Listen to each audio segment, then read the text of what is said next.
blessing today.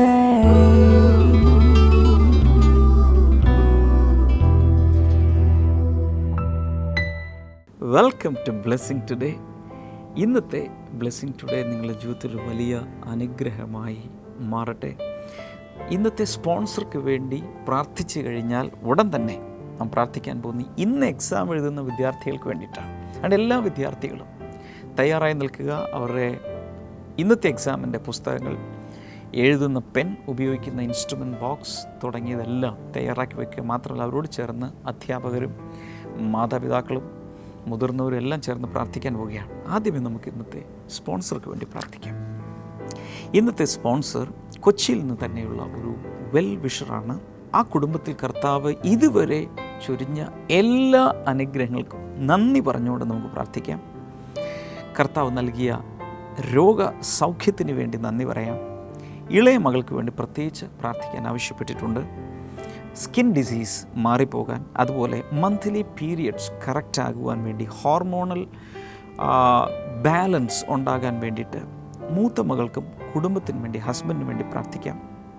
ആ കുടുംബത്തെ അനുഗ്രഹിക്കാൻ, ജോലിയിൽ അനുഗ്രഹങ്ങൾ നൽകുവാൻ, അതുപോലെ നല്ല ആരോഗ്യം നൽകാൻ നമുക്ക് ഒരുമിച്ച് ചേർന്ന് കൈകൾ നീട്ടി ലോകം എമ്പാടുമുള്ള ഒരുമിച്ച് ചേർന്ന് പ്രാർത്ഥിക്കാം. Father, in Jesus name we bless this family of Father, and we offer thanksgiving to you for all the blessings you have showered upon them so far.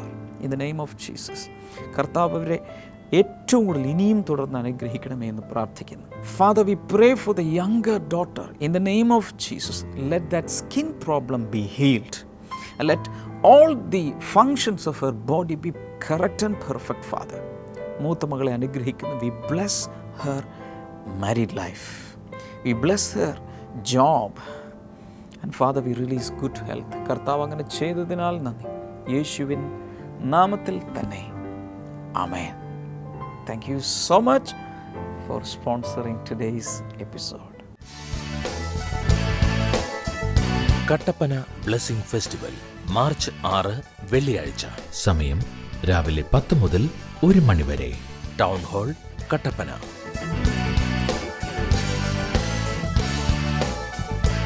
Adimali blessing festival March 7 ശനിയാഴ്ച. സമയം രാവിലെ 10 മുതൽ 1 മണി വരെ. Panchayat town hall, Adimali. പരീക്ഷ എഴുതുന്ന വിദ്യാർത്ഥികൾ ഈ സമയത്ത് തയ്യാറാകുക. അധ്യാപകരും മാതാപിതാക്കളും എന്നോട് ചേർന്ന് പ്രാർത്ഥിക്കുക. വിദ്യാർത്ഥികളും പ്രാർത്ഥിക്കുക. നിങ്ങളുടെ കയ്യിൽ, വിദ്യാർത്ഥികളുടെ കയ്യിൽ പ്രാർത്ഥന ഡയറി ഉണ്ടെങ്കിൽ തീർച്ചയായും പരീക്ഷ ഹാളിൽ കയറുന്നതിന് മുമ്പുള്ള പ്രാർത്ഥന പ്രാർത്ഥിക്കണം. വിന്നേഴ്സ് ഫാക്ടറി ഉണ്ടെങ്കിൽ എക്സാം ടിപ്സ്, തലേദിവസം ആ ദിവസം എങ്ങനെയാണ് തയ്യാറാകേണ്ടത്, ആ പേജുകൾ വായിക്കണം. കിട്ടിയിട്ടില്ലാത്ത വിദ്യാർത്ഥികളുണ്ടെങ്കിൽ തീർച്ചയായും സ്ക്രീനിലെ നമ്പറിൽ വിളിച്ച് ആവശ്യപ്പെടുക. കർത്താവ് യേശുവിൻ്റെ നാമത്തിൽ ഇന്നത്തെ എക്സാം ഏറ്റവും നന്നായി എഴുതാൻ ഓരോ വിദ്യാർത്ഥിനിയും കർത്താവ് സഹായിക്കണമേ എന്ന് പ്രാർത്ഥിക്കുന്നു. കർത്താവെ, സമയത്ത് അത് ഓർത്ത് വളരെ നല്ല കൈപ്പടയിൽ സമയത്ത് എഴുതി തീർത്ത് നല്ല മാർക്ക് സ്കോർ ചെയ്യാൻ ഓരോരുത്തരെ സഹായിക്കുന്നതിൽ ഭയം മാറട്ടെ, അനാരോഗ്യം മാറട്ടെ, പ്രയാസങ്ങൾ മാറട്ടെ. കർത്താവ് പ്രാർത്ഥന കേട്ടതിനാൽ നന്ദി പറയുന്നു. Thank you Jesus. യേശുവിൻ്റെ നാമത്തിൽ തന്നെ. ആമേൻ.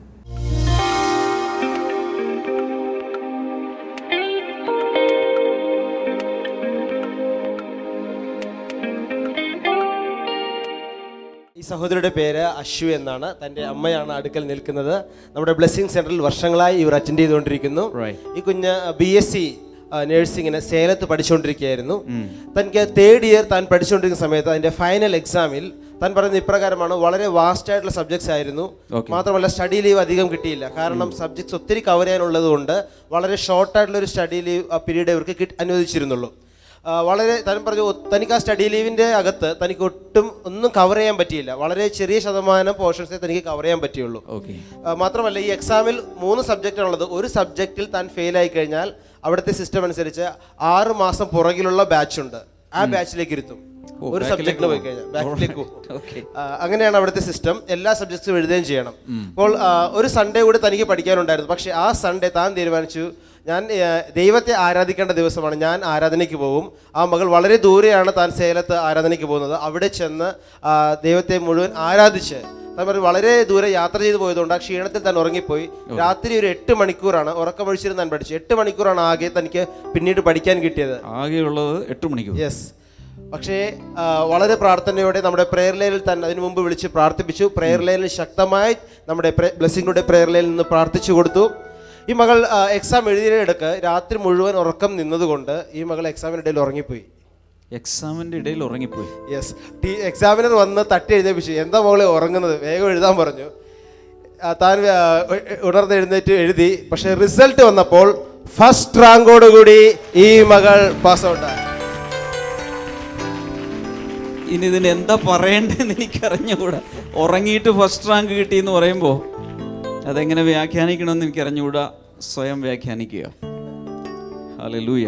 മോൾക്ക് എന്താ പറയാനുള്ളത്? Really what happened?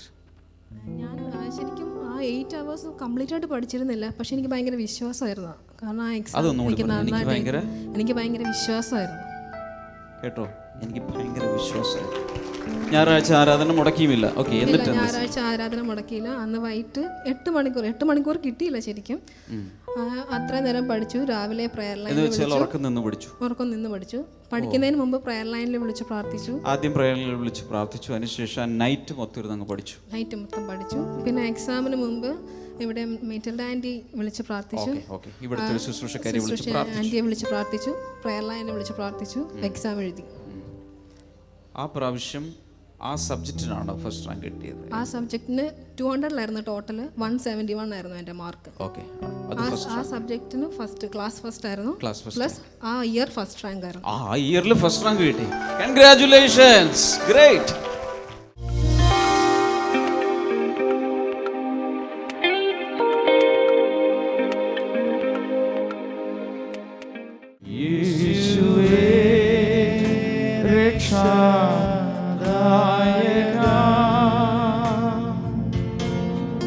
നിന്റെ സന്നിധേ വരുന്നു എന്റെ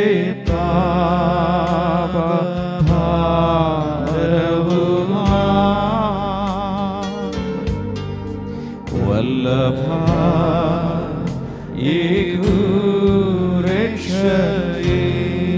ഉന്നതി വെടിഞ്ഞവനെ,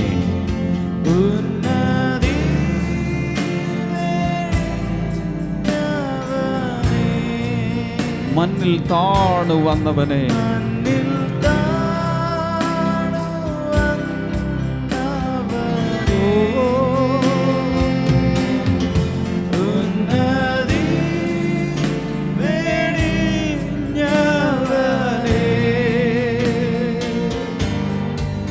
മണ്ണിൽ താണു വന്നവനെ, എനിക്കായിട്ടല്ലയോ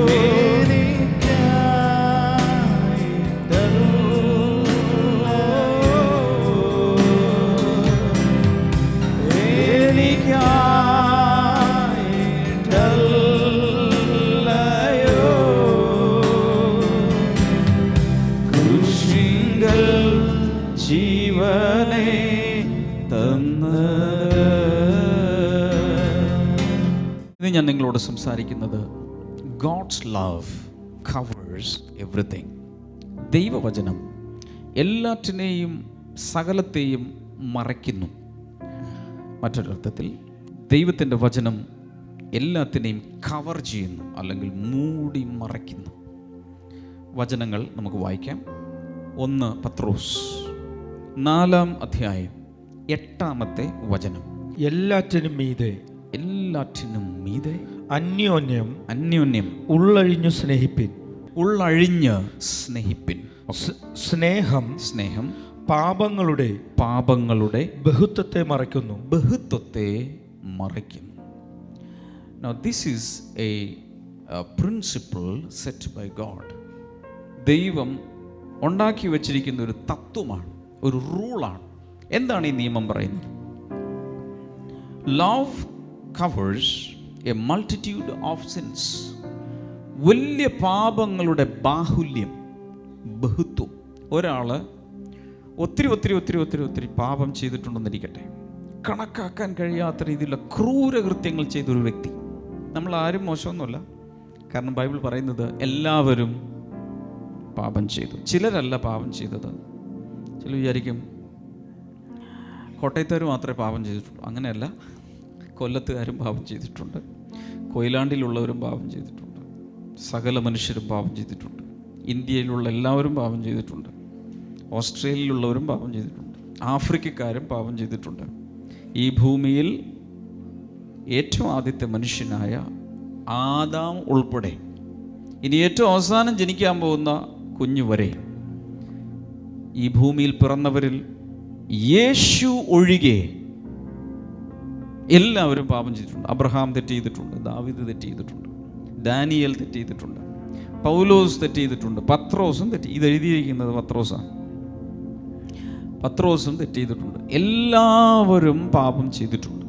അതിൻ്റെ അർത്ഥം മനുഷ്യ സമുദായം മുഴുവൻ. ഈ പാപത്തിൻ്റെ ഡിഗ്രിക്ക് വ്യത്യാസമുണ്ട്, അളവിന് വ്യത്യാസമുണ്ട്. ചിലർ ഭീകരപാപങ്ങൾ ചെയ്ത് അത്രയൊന്നും ചെയ്തിട്ടില്ല, ചിലർ പകൽ മാന്യന്മാരായിരിക്കും, രാത്രി മാന്യത ഇല്ലാത്തവരായിരിക്കാം, പല ടൈപ്പാണ്. പക്ഷേ എല്ലാവരെയും ദൈവവചനത്തിൻ്റെ കണ്ണിൽ, ദൈവത്തിൻ്റെ നിയമത്തിൻ്റെ കണ്ണിൽ എല്ലാവരെയും പാപികളായി കണക്കാക്കാം. ഈ പ്രസംഗിക്കുന്ന ബ്രദർ ഡാമിൻ ഉൾപ്പെടെ എല്ലാവരെയും ദൈവത്തിൻ്റെ നിയമത്തിൻ്റെ കണ്ണിൽ പാപികളായി കാണും. എന്നാൽ സ്നേഹം പാപങ്ങളുടെ ബഹുത്വത്തെ മറയ്ക്കുന്നു. Love covers a multitude of sins. എത്ര എവറസ്റ്റ് കൊടുമുടിയുടെ അത്രയും വലിയ പാപം ചെയ്തിട്ടുണ്ടെങ്കിലും സ്നേഹം വരുമ്പോൾ അത് മറഞ്ഞു പോകും. മുഴുവൻ അർത്ഥം പിടികിട്ടി കാണില്ല, പക്ഷെ നമുക്ക് മുന്നോട്ട് പോകാം. അടുത്തൊരു വചനം വായിക്കാം. സദൃശ്യവാക്യങ്ങൾ, പ്രോവേർബ്സ്, സദൃശ്യവാക്യങ്ങൾ 10:12 വചനം. വിദ്വേഷം കലഹത്തിനു കാരണം. വിദ്വേഷം, വെറുപ്പ് കലഹത്തിൻ്റെ ഹേതുവാണ്. ഒരാളകത്ത് വെറുപ്പുണ്ടെങ്കിൽ കലഹത്തിൽ ചെന്ന് അവസാനിക്കും. തർക്കമൊന്നുമില്ലല്ലോ, അങ്ങനെയാണ് നാട്ടു നടത്തുന്നത്. അടുത്തത് സ്നേഹമോ, എന്നാൽ സ്നേഹമോ സകല അകൃത്യങ്ങളെയും മറയ്ക്കുന്നു. സ്നേഹം വന്നു കഴിഞ്ഞാൽ മറ്റേത് മറന്നുപോയി. അടുത്തൊരു വചനഭാഗം വായിക്കാം. This is beautiful. 1 കൊരിന്ത്യർ 13 4 മുതൽ 7 വരെ. സ്നേഹം ദീർഘക്ഷമയും. സ്നേഹം ക്വാളിറ്റീസ് കേട്ടോ, സ്നേഹത്തിൻ്റെ പ്രത്യേകതകൾ. 1 ദീർഘക്ഷമയും ദയയും ഉള്ളതാണ്. സ്നേഹം അസൂയപ്പെടുകയോ വമ്പു പറയുകയോ അഹങ്കരിക്കുകയോ ചെയ്യുന്നില്ല.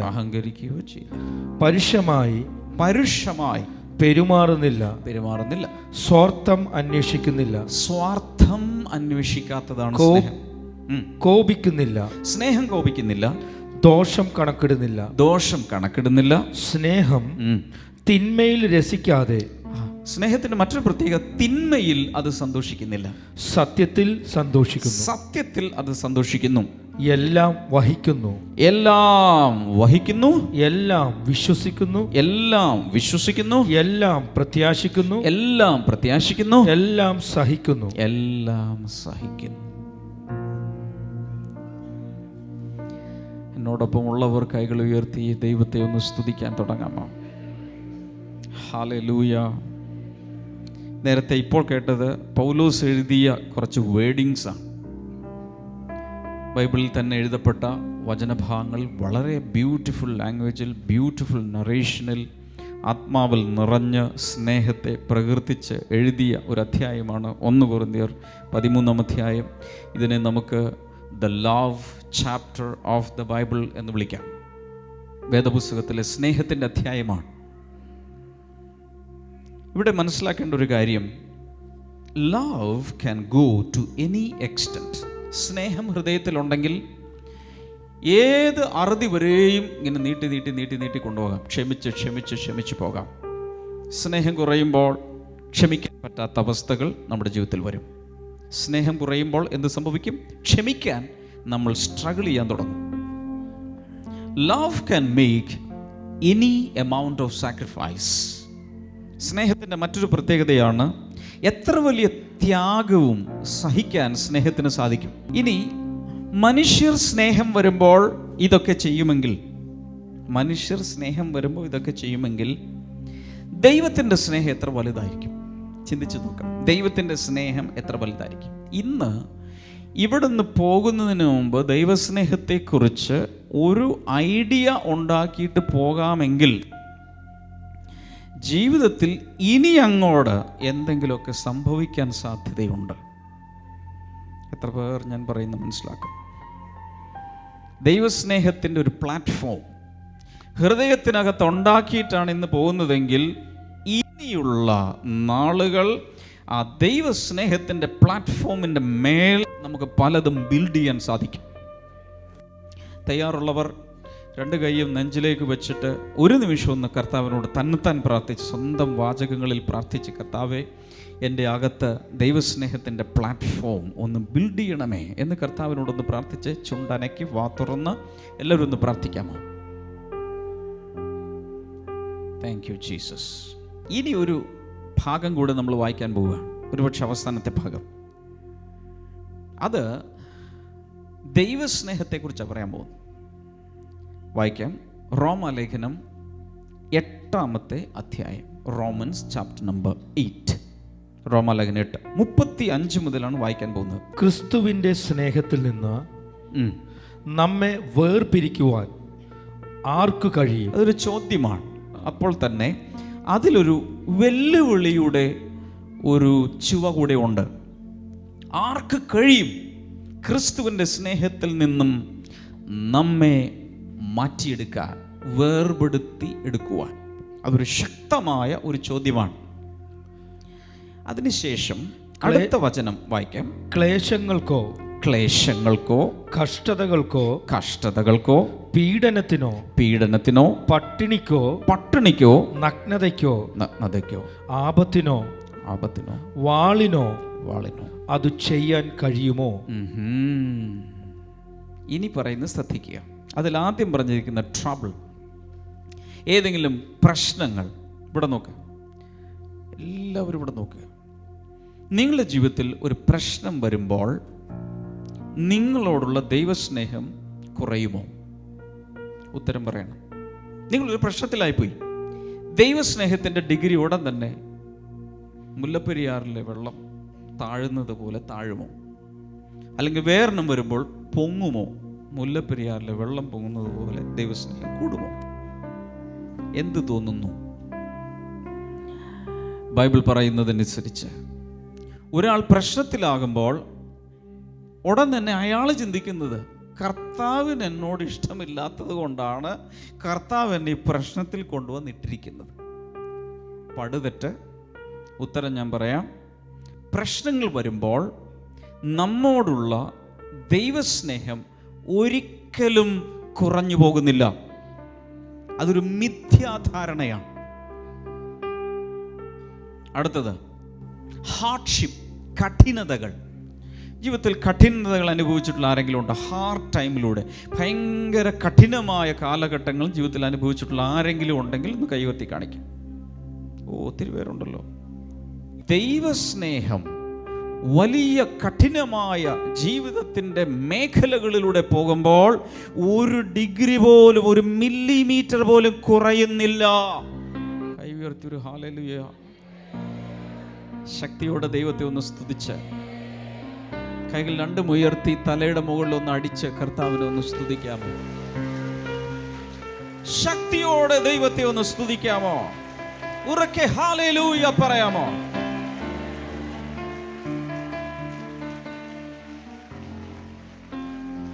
കൈകൾ താഴെ ഇടാം. ലിസ്റ്റിൽ അടുത്തത് ഫാമിൻ അഥവാ ക്ഷാമം. പറഞ്ഞ ക്ഷാമം. ക്ഷാമം വന്നാൽ, ക്ഷാമം ഒന്നും ഇപ്പോൾ എല്ലാവരും വിളിക്കാറില്ല, നമ്മളതിന് നല്ല പേരൊക്കെ കൊടുത്തിട്ടുണ്ട്. റിസഷൻ. കേട്ടിട്ടുണ്ടോ? സാമ്പത്തിക മാന്ദ്യം. ഇപ്പം പുതിയ പുതിയ ടെർമിനോളജീസാണ്. ക്ഷാമമൊന്നും ആരും പറയാം, നാണക്കേടാം. ഒരു റിസഷൻ വന്നാൽ, റിസഷൻ വരുമ്പോൾ ശ്രദ്ധിച്ച് കേൾക്കുക, ബിസിനസ്സുകൾ ഇടിയുന്നു. പഴയതുപോലെ ബിസിനസ് നടക്കുന്നില്ല, വേണ്ട. റബ്ബറിൻ്റെ വില ഇടിയുന്നു, കിടക്കുന്നു. റബ്ബറിൻ്റെ വില താഴെ, കുരുമുളക് അതിനേലും താഴെ. ആ സമയത്ത് ആ വീട്ടുകാരോട്, ആ ബിസിനസ്സുകാരോട്, ആ വ്യക്തികളോട്, ആ കുടുംബത്തോട് ദൈവസ്നേഹം കുറയുമോ? മറുപടി പറയണം. ബൈബിൾ പറയുന്നു, ഒരിക്കലും ഒരു മില്ലിമീറ്റർ പോലും, ഒരു നാനോമീറ്റർ പോലും ദൈവസ്നേഹം ആ കുടുംബത്തോട് കുറയുകയില്ല. 37-ാമത്തെ വചനമാണ് ഇനി നമ്മൾ വായിക്കാൻ പോകുന്നത്. നാമോ നമ്മെ സ്നേഹിച്ചവൻ മുഖേന. ആരാണവൻ? നമ്മെ സ്നേഹിച്ചത് ആരാണ്?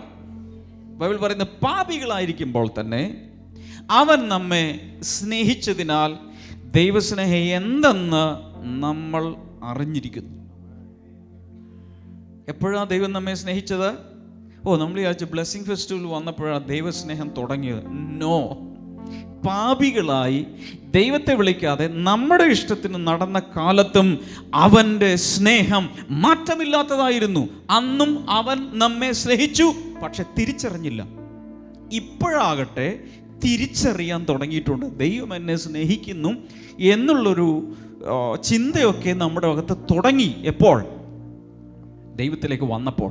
അതിനു മുമ്പ് അത് നമുക്ക് തിരിച്ചറിയില്ലായിരുന്നേ ഉള്ളൂ. പക്ഷെ ദൈവസ്നേഹം സ്ഥിരമായിരുന്നു. എല്ലാവരും പറഞ്ഞ ദൈവസ്നേഹം സ്ഥിരമാണ്. അതുകൊണ്ട് ഇവിടെ വായിക്കുന്നത് നാമോ നമ്മെ സ്നേഹിച്ച യേശു മുഖാന്തരം ഇവയിലെല്ലാറ്റിലും പരിപൂർണ വിജയം നേടുന്നു എന്ന് വെച്ചാൽ, നേരത്തെ വായിച്ചില്ലേ കുറേ കാര്യങ്ങൾ?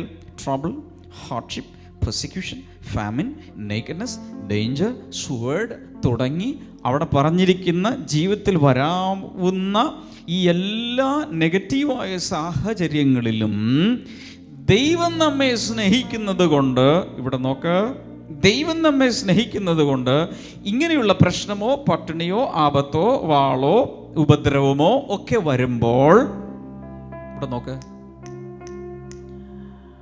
ദൈവം നമ്മെ സ്നേഹിക്കുന്നത് കൊണ്ട് ഇതിലൊന്നിലും നമ്മൾ പൊടിഞ്ഞു പോകുകയില്ല, ദ്രവിച്ചു പോകുകയില്ല, നശിച്ചു പോകുകയില്ല, തകർന്നു പോകുകയില്ല. പകരം ദൈവം യേശു നമ്മെ സ്നേഹിച്ചത് കൊണ്ട് അവൻ മുഖാന്തരം ഇതിലെല്ലാം പൂർണ്ണ ജയാളികളായി നമ്മൾ മാറുന്നു. യേശുവിലേക്ക് വന്നതുകൊണ്ട്, ശ്രദ്ധിക്കുക, യേശുവിലേക്ക് വന്നതുകൊണ്ട് ഇനി പഴയ ചരിത്രം ആവർത്തിക്കുകയല്ല ചെയ്യാൻ പോകുന്നത്, ഒരു പുതിയ ചരിത്രം കുറിക്കാൻ പോകുകയാണ്. എന്ന് വെച്ചാൽ ഒരു ടേണിംഗ് പോയിന്റ് ലൈഫിൽ വരികയാണ്. യേശുവുമായി ബന്ധപ്പെടാൻ തുടങ്ങുന്ന സമയം മുതൽ ഒരു വഴിത്തിരിവ് ജീവിതത്തിൽ വരികയാണ്. അനുഭവത്തിൽ നിന്നാണ് പറയുന്നത്, പുസ്തകത്തിൽ വായിച്ചതല്ല, അനുഭവത്തിൽ നിന്ന് പറയുന്നു. യേശുവുമായി നിന്റെ ജീവിതം ബന്ധപ്പെടാൻ തുടങ്ങുന്ന സമയം മുതൽ there is a turning point. പഴയ കഥയല്ല, ഒരു പുതിയ ഭാവി. കാരണം നീ ഒരു പുതിയ സൃഷ്ടിയായി മാറുകയാണ്. മുതിർന്ന പുരുഷന്മാരെ, സ്ത്രീകളെ, കൈകളെ ഉയർത്തി യേശുവുമായി ഒരു പുതിയ സ്നേഹബന്ധം സ്ഥാപിക്കുക. ഇതുവരെയുള്ള നിന്റെ അകൃത്യങ്ങളും ലംഘനങ്ങളും പാപങ്ങളും സകലവും കർത്താവ് മറച്ചു കളയുകയാണ്. അത് ചെയ്തിട്ടില്ലാത്തൊരു വ്യക്തിയെ പോലെ കർത്താവ് വിശുദ്ധനാക്കി, വിശുദ്ധയാക്കി, നിഷ്കളങ്കനാക്കി, നിഷ്കളങ്കയാക്കി, നിർമ്മലനാക്കി. പരിശുദ്ധാത്മാവ് യേശുവിന്റെ ചോരയാൽ കഴുകി വൃത്തിയാക്കുന്ന സമയമാണ്, നിമിഷങ്ങളാണ്. കൈകൾ ഉയർത്തി വാ തുറന്ന് കർത്താവിനോട് പ്രാർത്ഥിക്കാനും സ്തുതിക്കാനും തുടങ്ങുക. ഹല്ലേലൂയ. പരിശുദ്ധാത്മാവ് ശക്തിയോടെ പ്രവർത്തിക്കുന്ന നിമിഷങ്ങളാണ്. The blood of Jesus is washing all the red sins in your life. And every hold of demons is completely being destroyed by the power and fire of the Holy Spirit. വിശുദ്ധ നാട് സന്ദർശനം. Blessing today ടീമിനോടൊപ്പം വിശുദ്ധ നാടുകൾ സന്ദർശിക്കുവാൻ ഒരവസരം. Egypt, Israel, Palestine, Jordan എന്നീ 4 രാജ്യങ്ങളിലൂടെ Bible പഠനയാത്ര. ഓരോ സ്ഥലങ്ങളിലും വെച്ചുള്ള ബൈബിൾ ക്ലാസ്, സംഗീതാരാധന, ബ്രദർ ഡാമിയന്റെ പ്രത്യേക ബൈബിൾ ക്ലാസും വ്യക്തിപരമായി കൂടിക്കാഴ്ചയ്ക്കുള്ള അവസരവും. നിങ്ങളുടെ സീറ്റുകൾ നേരത്തെ ബുക്ക് ചെയ്യുക. വിളിക്കുക 0484 422 111.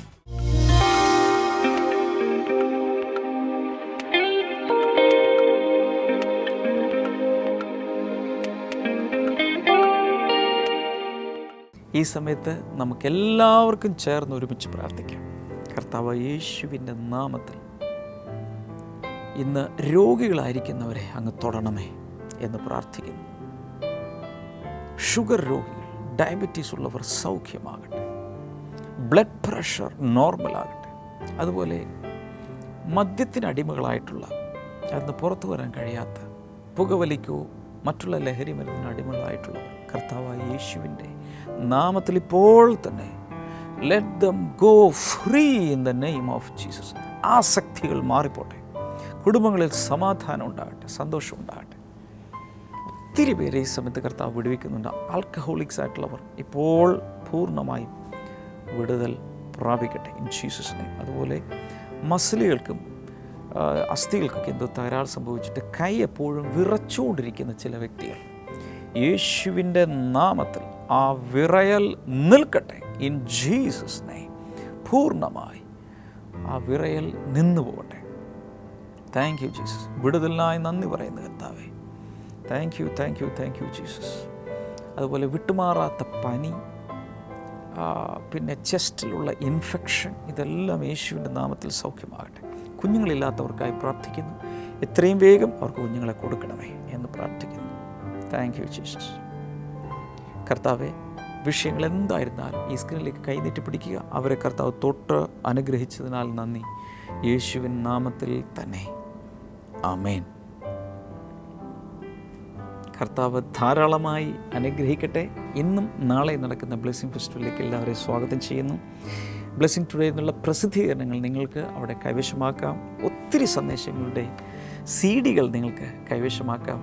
അതുകൂടാതെ എല്ലാ ഞായറാഴ്ചയും നടക്കുന്ന ബ്ലെസ്സിംഗ് സെൻറ്ററുകളിലെ പ്രാർത്ഥനകളിലേക്ക് പ്രത്യേകിച്ച് നിങ്ങളെ സ്വാഗതം ചെയ്യും. തീർച്ചയായും വന്ന് അനുഗ്രഹം പ്രാപിക്കുക. ധാരാളമായി കർത്താവ് ഓരോരുത്തരെയും അനുഗ്രഹിക്കട്ടെ. തിങ്കളാഴ്ച നമുക്ക് വീണ്ടും കാണാം. God bless you. ബൈ.